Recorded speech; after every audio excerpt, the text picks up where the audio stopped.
हमारा जो chapter number 7 है वो है लघुत्तम समापवर्त्य और महत्तम समापवर्तक। ठीक है, इसको बोलते हैं least common multiple and highest common factor, इनके इंग्लिश नेम है। लघुत्तम समवर्तक ज्ञात करने की विधियाँ, तो इसको ज्ञात करने की एक विधि है जिसका नाम है भाग विधि, इसको बोलते हैं डिवीजन मेथड, है ना। इसको आप नाम दे सकते हैं फर्स्ट नंबर वाली, है ना, जिसको हम भाग विधि बोलते हैं। दी गई सभी संख्याओं को एक पंक्ति में लिखें, फिर संख्याओं को क्या एक ऐसी न्यूनतम अंक या संख्या से भाग दें जो कम से कम 2 संख्याओं को विभक्त करती हो। जिस संख्या में भाग नहीं लगता उसे नीचे लिख देते हैं। प्राप्त संख्याओं को पुनः ऐसी संख्या या अंक से भाग दें जो कम से कम 2 संख्याओं को अवश्य ही विभाजित करती हो। यह क्रिया अंततः चलती रहेगी, है ना। लास्ट तक हमको क्या करना है, इस क्रिया को दोहराते रहना है। इस प्रकार से प्राप्त शेष अंक और उन अंकों को गुना करें जिससे संख्याओं में भाग दिया गया था। प्राप्त गुणनफल को ही हम क्या बोलते हैं, लघुत्तम समापवर्तक बोलते हैं। ये जो हमने इतनी सारी डेफिनेशंस देखी या जो इस विधि को हमने भाग विधि को समझा, उसको हम जब क्वेश्चन नंबर 1 करेंगे तो हम इसको इजीली समझ पाएंगे। जैसे आप देखिए प्रश्न नंबर 1 हमारा क्या है, 30, 46, 60 और 80 का लघुत्तम समवर्तक क्या है। तो सबसे पहले हमको ऐसा पता था कि हमको क्या करना, एक पंक्ति में लिखना है। तो 30, 46, 60 और 80 को हमने एक पंक्ति में लिख दिया। इसके बाद इसमें हमको क्या करना है, भाग देना है ना। अब न्यूनतम संख्या किससे भाग दिया जा सकता है, अगर इसको देखें तो 2 से डिवाइड हो जाएगी, विभाजिता के नियम आपने पढ़े होंगे। सारी संख्याएं लगभग 2 से डिवाइड हो जाती हैं, तो हम 2 से डिवाइड कर देंगे। तो 2 1 जा 2, 2 5 जा 10, इसको करेंगे 2 2 जा 4, 2 3 जा 6, इसको करेंगे क्या हो जाएगा 2 3 जा 6 और आ गया 0, इसको करेंगे 2 4 जा 8 और आ गया क्या 0। फिर किससे करेंगे 2 से। 15 नहीं जा रहा तो इसको नीचे लिख देंगे, है ना, ऐसा ही पढ़ा था हमने। इसको 23 में भी नहीं जा रहा, इसको भी वैसा वैसे ही लिख देंगे। इसके बाद इधर जा रहा क्या, इधर जा रहा है तो कितने टाइम चला गया 15 टाइम चला गया। इधर जा रहा तो कितने टाइम चला गया, इधर चला गया 20 टाइम।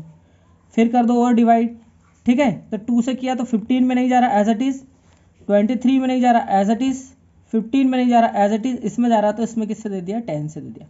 फिर 2 से किया 15 में नहीं जा रहा एज इट इज़, 23 में नहीं जा रहा एज इट इज़, 15 में नहीं जा रहा एज इट इज़, और 2 का इसमें चला जाएगा कितने टाइम 5 टाइम। अब आप देखेंगे 3 से जा रहा है क्या, तो अगर 3 से जा रहा है तो 3 से दे दो, 3 5 जा 15, 3 से इसमें जा रहा क्या नहीं जा रहा, ये वैसा वैसा लिख दिया, 3 5 जा 15 और ये यहाँ पर 5 है। अब किससे देंगे हम 5 से दे दो, 5 1 जा 5, 23 एज इट इज़, 5 1 जा 5 और 5 1 जा 5, फिर हम दे देंगे किससे 23 से, है ना। तो ये 23 से एक बार चला जाएगा। अब हम क्या करेंगे, इन सब नंबर्स का क्या करेंगे, गुणनफल प्राप्त कर लेंगे। तो देखें LCM बराबर क्या है 2 3 4, है ना, 2 गुना 2 गुना 2 गुना 2, 4 बार 2 है। फिर 3 कितनी बार है, एक बार 3 है, एक बार 5 है और एक बार कितना है 23 है। कर लो मल्टीप्लाई, तो मल्टीप्लाई करेंगे तो कितना हो जाएगा देखो जरा, 5 3 15, 15 दुआ 30, 30 दुआ 60, 60 दुआ 120 और 120 दुआ कितने हो गए 240। अब इसमें किसका गुना कर देते हैं 23 का, इसमें हम कर देते हैं गुना, ठीक है। तो इसमें 23 का गुना करेंगे तो क्या आ जाएगा, 23 का गुना करेंगे तो क्या आ जाएगा, 23 का गुना कर लो, इसमें कर लेते हैं 24 में 23 का गुना, है ना। तो 4 3 12 के 2 हासिल आया, 3 2 6 और एक कितना हो गया 7। इधर करेंगे तो क्या हो जाएगा 4 दूनी 8 और 2 दूनी 4, है ना, कितना आ गया 2, 7 दूनी 14, 15 5, 552, है ना, 552 और एक शून्य यहाँ पर थी तो ये हमारा क्या आ गया LCM आ गया, ठीक है। हमारा क्वेश्चन क्या है सेकेंड नंबर, 50, 75, 125 और 140 का लघुत्तम समवर्तक क्या है। यानी हमको क्या करना है 50, 75, 125 एंड 140 को क्या करना है एक लाइन में लिख लेना है। लिख लिया एक पंक्ति में। फिर इसको क्या करना है गुणनखंड ऐसे अंकों से डिवाइड करना है, छोटे से छोटे अंकों से जो सबको डिवाइड कर दे, ज़्यादातर को डिवाइड कर दे, है ना। तो 2 से करेंगे तो ये कितने टाइम हो जाएगा 25 टाइम, ये तो होता ही नहीं है, ये भी नहीं होता है, और ये कितने टाइम हो जाएगा 70 टाइम। फिर 2 से किया तो ये 25 नहीं होगा, 75 भी नहीं होगा, 125 भी नहीं होगा। 70 कितने टाइम हो जाएगा, 2 3 जा 6 और 2 5 जा 10। अब ये 2 से कट नहीं हो रहा, 3 से हो रहा, क्या ये वाला 3 से नहीं हो रहा, 7 8 ये भी 3 से नहीं हो रहा, ये हो रहा 3 से, है ना, तो 3 से कर दिया 1 टाइम, है ना, तो ये एज इट इज़ 25, ये क्या है 75, 2 3 जा 6 2 टाइम, ठीक है। इसको करेंगे तो ये तो जाएगा ही नहीं, ठीक है, और इसमें करेंगे तो इसमें भी नहीं जाएगा, यह भी एज इट इज़। फिर 2 से किया, 2 से जा रहा क्या, नहीं जा रहा, 3 से जा रहा क्या, नहीं जा रहा, 5 से जाएगा, 5 से किया, 5 5 जा 25, 5 5 जा 25, और ये करेंगे तो कितना हो जाएगा, 5 2 जा 10, 5 5 जा 25, और ये 5 7 जा 35। फिर किससे देंगे, 5 से, तो ये 5 1 जा 5 हो गया, ये 5 1 जा 5 हो गया, ये 5 5 जा 25 हो गया, और ये 7 हो गया। फिर किससे करेंगे, 5 से, और फिर इसके बाद करेंगे 7 से, ठीक है कि नहीं। तो एलसीएम निकालेंगे तो एलसीएम क्या आ जाएगा, एलसीएम, है ना, तो 2 टाइम 2 2, है ना, 1 टाइम 3, और 3 टाइम 5 5, 1 2 3, है ना, और ये 5 तो हो जाएगा यहीं पे, ठीक है। फिर बचेगा 7, तो 1 टाइम 7, है ना, कर लो सॉल्व, तो 7 5 जा 35, 70, है ना, 35 2 जा 70, 72 जा कितना हो गया, जाएगा 140। इसके बाद 140 का अगर 3 टाइम करेंगे कितना हो जाएगा, है ना, तो ये कितना हो जाएगा 42 42 0। इसके बाद 5 इसका 25 का कर लो, है ना, 25 का किया तो क्या हो जाएगा 10, 25 2 जा 50, 5 चला गया कैरी में, 5 4 जा 100, 25 4 जा 100, और 5 कितना हो गया 105, कितना आ गया 105। तो अगर देखेंगे तो इसका एलसीएम क्या है 10,500, ये इसका क्या गया एलसीएम आ गया। एलसीएम निकालने की भाग विधि है ये, और मैं सजेस्ट करूंगा कि कंपटीशन एग्जाम में आपको इसका यूज़ नहीं करना है, ठीक है, लेकिन आपके सीखने के लिए ये ज़रूरी थी, इसलिए मैंने आपको बता दिया। इसके बाद देखते हैं एक और विधि आती है जिसका नाम है गुणनखंड विधि। हमारी जो सेकंड नंबर की मेथड है जिसका नाम है गुणनखंड विधि, यानी फैक्टराइजेशन मेथड। इसमें क्या होता है, दी गई संख्याओं का गुणनफल निकालें तथा उसे घात के रूप में लिखें, ठीक है, पहले गुणनखंड निकालना है फिर उसको घात के रूप में लिख देना है। प्राप्त ग्रुपों में से प्रत्येक अंक का अधिकतम घात वाला पद चुनें, प्राप्त पदों का गुना करें, है ना, जो अधिकतम घात वाले हमने पद निकाले उनका गुना करें। इस प्रकार प्राप्त गुणनफल को ही हम क्या बोलेंगे, लघुत्तम समापवर्ती बोलेंगे। देखते हैं हमारा जो क्वेश्चन है उसमें हमको क्या करना है, गुणनखंड विधि से 36 48 60 और 80 के हमको क्या निकालना है, गुणनखंड निकाल के इसका एलसीएम निकालना है गुणनखंड विधि से। तो हम क्या करेंगे, सबसे पहले इसको 2 से डिवाइड करेंगे, 36 को, इसके गुणनखंड निकालेंगे, इसके भी गुणनखंड निकालेंगे, और 80 के भी गुणनखंड अलग अलग निकालेंगे। तो अगर इसको करेंगे 2 से डिवाइड तो कितने टाइम हो जाएगा, 2 1 जा 2, 2 8 जा 16, फिर 2 से करेंगे कितने टाइम चला जाएगा 9 टाइम, फिर 2 से करेंगे तो जाएगा ही नहीं, तो किससे जाएगा 3 से, 3 3 जा 9, और फिर जाएगा कितना 3 जा 9 हो गया, और 3 1 जा 3। इसके बाद इसको करेंगे तो किससे हो जाएगा 2 2 जा 4, 2 4 जा 8, फिर 2 से करेंगे ये कितने टाइम चलेगा 12 टाइम, फिर 2 से करेंगे 2 6 जा 12, फिर 2 से करेंगे 3 टाइम, और फिर 3 1 जा 3। 60 के निकालेंगे तो 2 से करेंगे तो कितने टाइम चला जाएगा 30 टाइम, फिर 2 से करेंगे तो 2 1 जा 2, 2 5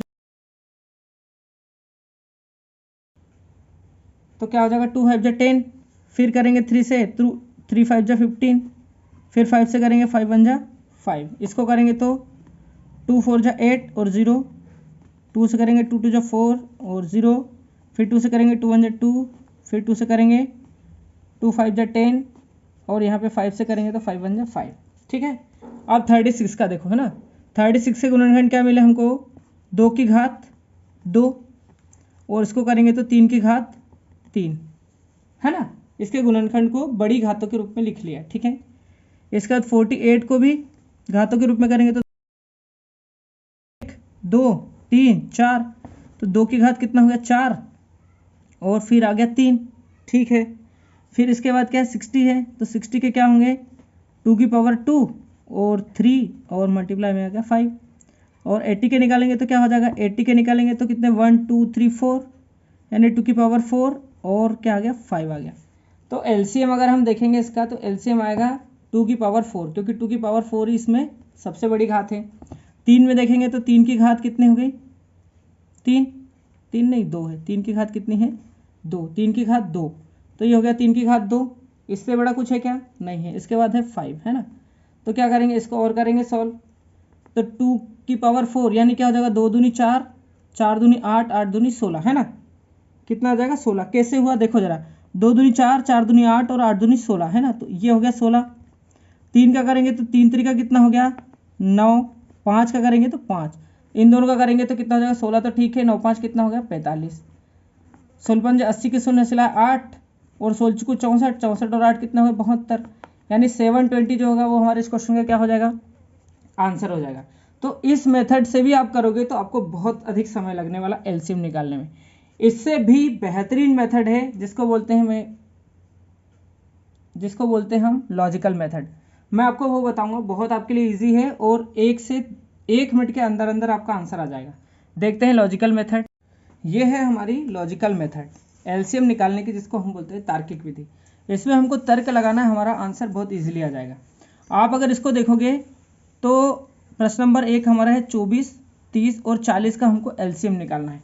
तो हम अगर वैसे करके निकालेंगे एलसीएम निकालने की जो हमारी पुरानी मेथड है, तो उससे हमें बहुत समय लग जाएगा। लेकिन अगर हम इसको देखें तो इसका हमको इजीली हम 30 को करते हैं, 30 एंड 40 को देखते हैं। तो इनमें अगर देखें तो 4 3 12 और अगर 1 शून्य लगा दे तो लगभग 120 के आसपास एलसीएम आना चाहिए, ठीक है। और 24 से क्या डिवाइड हो रहा है, तो 24 से डिवाइड करके देख लो, है ना। तो 24 से करेंगे तो 12 कम 12 और 12 2 24, फिर 2 से करेंगे तो 5, मतलब पूरा कंप्लीट डिवाइड हो रहा है। यानी इसका एलसीएम जो होगा वो कितना हो जाएगा, एलसीएम हो जाएगा 120। सिर्फ इन दोनों को मल्टीप्लाई करने से हमको पता चल गया कि 4 3 12 और साथ में शून्य है, तो 120 जो है वो इसका एलसीएम हो जाएगा। ये हमारा क्या है, आंसर है। एक और क्वेश्चन देखते हैं, 15 18 और 42। इसका अगर हम एलसीएम निकालें तो 15 और 18 का एलसीएम निकालें तो देखेंगे तो क्या हो जाएगा, हमारे को क्या है एलसीएम निकालना है 15 18 और 42 का। सिंपल देखना, इसको हम 5 और 3 में तोड़ सकते हैं, इसको तोड़ सकते हैं 6 और 3 में, और इसको तोड़ सकते हैं 6 गुना 7 में। अब देखो अगर इसका करते तो 6 3 18 कर ले तो ये वाला 6 भी आ जाएगा, है ना, और ये वाला 3 भी आ जाएगा इसके साथ में। अब अपने को क्या करना है, 18 पंजे इसको करेंगे तो कितना हो जाएगा 90, और 7 का गुना कर दो तो 90 गुना 7 अगर करेंगे तो क्या हो जाएगा, नाम 7 63 और 0 यानी 630 हमारा इस क्वेश्चन का क्या हो जाएगा, एलसीएम हो जाएगा। थोड़ी सी आप प्रैक्टिस करेंगे आपको ये बहुत अच्छे से समझ में आ जाएगी और बहुत इजी भी है। दशमलव संख्याओं का लघुत्तम समवर्ती निकालना, ठीक है। दशमलव संख्या है तो उनका कैसे निकलेगा, संख्याओं में से दशमलव को हटाकर पूर्ण संख्या प्राप्त करते हैं। इसके लिए यदि अधिकतम 2 अंकों के बाद दशमलव हो तो हम क्या करते हैं 100 से, तथा यदि अधिकतम 3 अंकों के बाद अगर दशमलव हो तो हम क्या करते हैं 1000 से गुना कर लेते हैं डायरेक्ट, और लास्ट में हम फिर भाग कर देंगे। इस प्रकार प्राप्त पूर्ण संख्याओं का लघुत्तम समवर्तक ज्ञात करें। प्राप्त लघुत्तम समवर्तक को पुनः 100 या 1000 से भाग देकर जिससे शुरू में हमने गुना किया था उसी को बाद में क्या करना, डिवाइड कर देना, ठीक है। और क्या होगा, हमको अभिष्ट लघुत्तम समवर्तक प्राप्त हो जाएगा। देखते हैं कैसे। यहाँ पर है 3.6 और यहाँ पर क्या है 0.72 और यहाँ पर है 2.4। तो अपने को 100 से अगर गुना करें तो ये कितना हो जाएगा 72 हो जाएगा। इसको अगर 100 से गुना करें तो ये हो जाएगा 360, है ना। और इसको अगर 100 से गुना करें तो कितना हो जाएगा, ये 240, ठीक है कि नहीं। अब अपने को इसका क्या करना है, एलसीएम निकालना है। हमारे नंबर क्या है 3.6, 0.72 और 2.4, है ना। तो इसको अगर हम चेंज करेंगे तो ये कितना हो जाएगा, इसमें 100 का गुना किया तो ये हो गया 360, इसमें अगर हमने 100 का गुना किया तो ये हो गया 72, और इसमें 100 का किया तो ये हो गया कितने 240, है ना। अब आप देखोगे इसको अगर 12 से करोगे, है ना, तो एक अगर हम 12 ले लें तो 12 36, यहाँ पर बचेगा 30। अगर इसको 12 से करें तो बरछंग 72 बचेगा 6। अगर इसको 12 से करें तो कितना हो जाएगा 12 दूनी 24 और 20, है ना। अब आप देखो अगर हम क्या करें 3 और 2 6, एक 6 ले लें तो हमारा ये वाला 6 भी कंप्लीट हो जाएगा, और 10 का गुना कर दें तो कितना होगा बरछंग 72 और ये 1 शून्य है, तो यानी 720 इस क्वेश्चन का क्या हो जाएगा, एलसीएम हो जाएगा, ठीक है। आशा करता हूँ आपको समझ में आया होगा। लॉजिक आपको लगाना पड़ेगा, ठीक है। एक अपन ने कॉमन नंबर ले लिया जिससे इसको डिवाइड कर दिया 12 से, चला गया सब में, ठीक है। यहाँ पे बचा कितना 30, यहाँ पर बचा कितना 20, यहाँ पर बचा कितना 6। अब आप अगर 20 और 30 का अगर एलसीएम लोगे, है ना, तो एलसीएम आ जाएगा 60, और वो 60 जो है वो 6 से भी डिवाइड हो जाता है, तो अपने को कुल मिला के 60 से ही गुना करना था।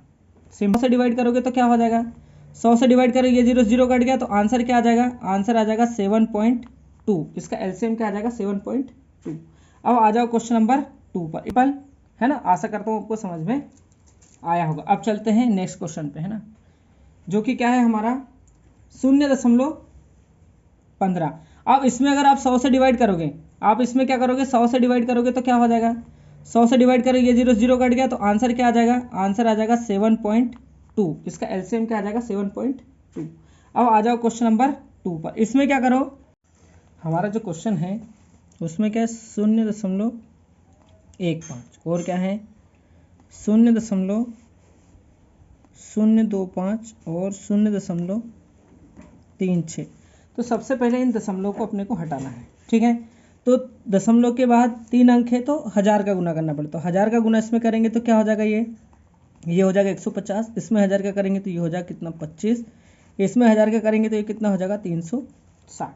अब आप देखो कि, है ना, अगर आप इसमें देखोगे तो ये क्या हो जाएगा, इसको हम कर सकते हैं 5 गुना 30 कर सकते हैं क्या, इसको कर सकते हैं 5 गुना 5 और इसको कर सकते हैं, है ना, इसको हम क्या कर सकते हैं, इसको कर सकते हैं, चलो इसको हम कर सकते हैं 3 से कर देते हैं ना। तो अगर हम 30 इधर ले लें, है ना, जैसे इसमें 30 लिया है ऐसे इधर 30 ले ले, तो इधर क्या बचेगा 3 से कर दो तो 3 एकम 3 और 3 दुआ 6, ठीक है। अब देखो यहाँ पर क्या है, यहाँ पर 30 है और यहाँ पर भी 30 है। तो सबसे पहले आप देखोगे तो 30 में हम क्या करते हैं, इस 30 में इसका ये 5 भी आ जाएगा और ये 30 भी आ जाएगा, ठीक है, और ये वाला 30 भी आ जाएगा। अब बचा क्या, यहाँ पर एक 5 बचा है हमारे पास और एक क्या बचा है 12। इनका मल्टीप्लाई कर लो, ठीक है। मल्टीप्लाई करोगे तो कितना, 12 पंजे कितना हो गया 60, कितना हो गया 30 तो ये है और 12 पंजे 60 हो गया। इसको करोगे तो ये कितना हो जाएगा 6 18 2 0।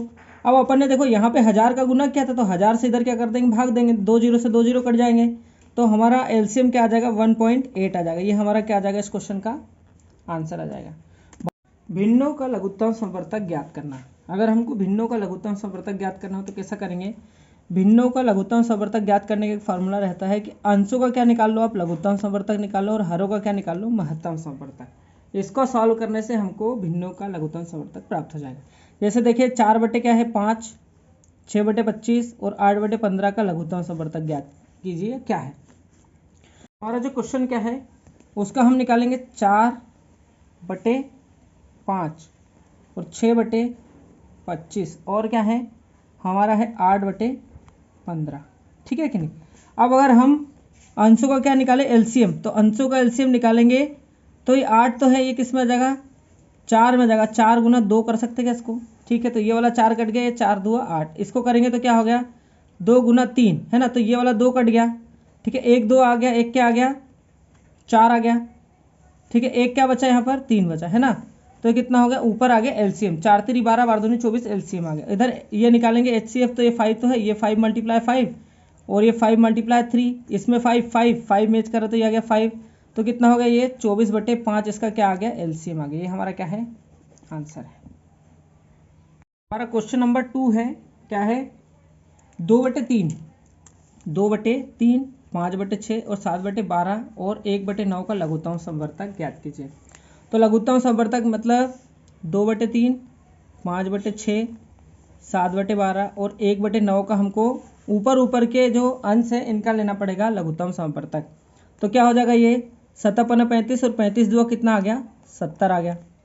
नीचे अगर देखेंगे तो नीचे का क्या हो जाएगा, इसमें 3 है, इसमें 3 मल्टीप्लाई 2 है, इसमें 4 मल्टीप्लाई 3 है, इसमें क्या है 3 मल्टीप्लाई 3 है। अगर आप सब में देखो तो एक 3 ही मैच कर रहा है तो इसका आ जाएगा 3, यानी 70/3 जो है वो इसका क्या हो जाएगा आंसर हो जाएगा।